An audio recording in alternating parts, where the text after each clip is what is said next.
Hi dear friends, അങ്ങനെ നമ്മുടെ edit കുക്കിങ്ങിന് 1K subscribers ആയിരിക്കുന്നു. അപ്പോൾ സപ്പോർട്ട് ചെയ്ത എല്ലാവരോടുള്ള നന്ദി ഞാൻ ഈ സമയം അറിയിക്കുകയാണ്. തുടർന്നും നിങ്ങളുടെ സപ്പോർട്ട് ഞാൻ പ്രതീക്ഷിക്കുന്നു.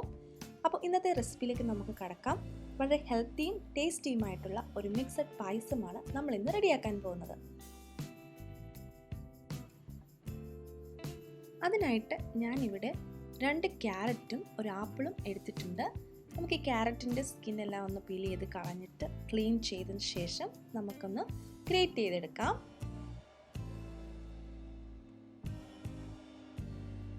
ഇതുപോലെ ഒന്ന് ഗ്രേറ്റ് ചെയ്ത് എടുത്താൽ മതിയാകും. അങ്ങനെ നമ്മുടെ ക്യാരറ്റ് ഗ്രേറ്റ് ചെയ്ത് ലഭിച്ചിട്ടുണ്ട്. ഇനി നമുക്ക് ആപ്പിളിൻ്റെ തൊലിയൊക്കെ ഒന്ന് കളഞ്ഞിട്ട് നമുക്കൊന്ന് ചെറുതായിട്ട് അരിഞ്ഞെടുക്കാം. ആപ്പിൾ കട്ട് ചെയ്തതിന് ശേഷം നമ്മൾ ഫ്രിഡ്ജിൽ വെക്കണം, അല്ലെങ്കിൽ ഇത് പെട്ടെന്ന് കറുത്തു പോകും. അങ്ങനെ ഞാൻ അരിഞ്ഞ ആപ്പിൾ ഫ്രിഡ്ജിലെടുത്ത് വെച്ചിട്ടുണ്ടായിരുന്നു.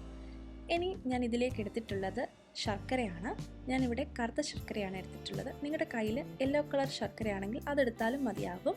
ഇനി നമുക്കിതൊന്ന് ഉരുക്കിയെടുക്കണം. അതിനായിട്ട് ഞാൻ ഈ ശർക്കര ഒരു പാത്രത്തിലേക്ക് മാറ്റി അതിലേക്ക് 1.5 ഗ്ലാസ് വെള്ളം കൂടി ചേർത്ത് നന്നായിട്ടൊന്ന് തിളപ്പിച്ച് ഒന്ന് ഉരുക്കിയെടുക്കുകയാണ്.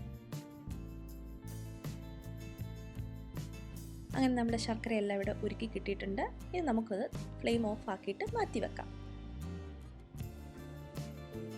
ഇനി മറ്റൊരു പാത്രം വെച്ച് അതൊന്ന് ചൂടായി വരുമ്പോൾ അതിലേക്ക് 1.5 ടേബിൾ സ്പൂൺ നെയ്യ് ഒഴിച്ചു കൊടുക്കാം.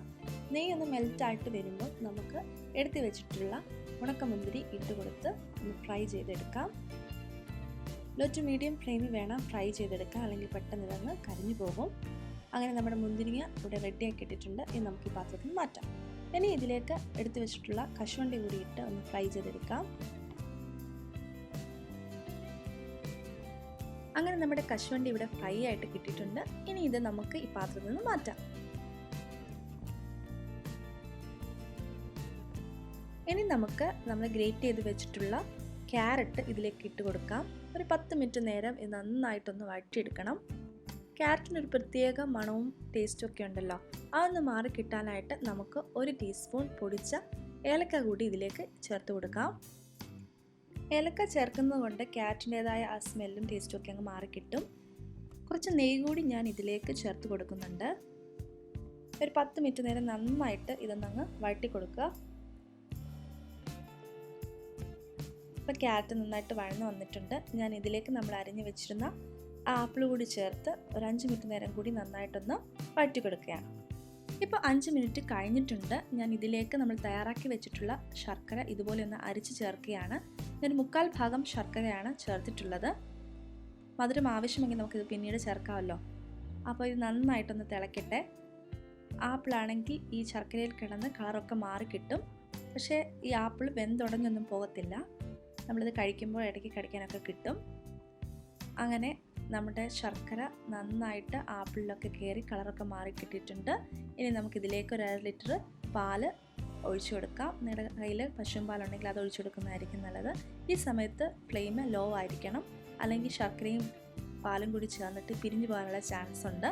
ഞാനിവിടെ പാക്കറ്റിൽ കിട്ടുന്ന ഫുൾ ഫാറ്റ് മിൽക്കാണ് ഇതിലേക്ക് ചേർത്തത്. ഇനി നമുക്ക് ഇതിലേക്ക് തയ്യാറാക്കി വെച്ചിട്ടുള്ള മുന്തിരിങ്ങയും കശുവണ്ടിയും കൂടി ചേർത്തൊന്ന് ഇളക്കാം. 1/2 ടീസ്പൂൺ ഏലക്ക പൊടിച്ചതും കൂടി നമുക്ക് വേണമെങ്കിൽ ചേർക്കാവുന്നതാണ്, അത് ഓപ്ഷണലാണ്. നമ്മൾ ഓൾറെഡി ആദ്യം ചേർത്തിട്ടുണ്ടായിരുന്നു. പായസത്തിൻ്റെ കൺസിസ്റ്റൻസി ഇതുപോലെ ആയിരിക്കണം. തണുക്കുമ്പോൾ കുറച്ചുകൂടി തിക്കായിക്കൊള്ളും. ഇനി നമുക്കിതൊന്ന് ഇളക്കി ഫ്ലെയിം ഓഫാക്കിയ ശേഷം സെർവ് ചെയ്യാവുന്നതാണ്. തണുത്തതിന് ശേഷം കുടിക്കുന്നതായിരിക്കും ടേസ്റ്റ്.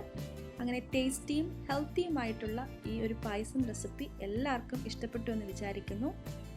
വീണ്ടും ഒരു റെസിപ്പിയുമായി കാണും വരെ ബൈ.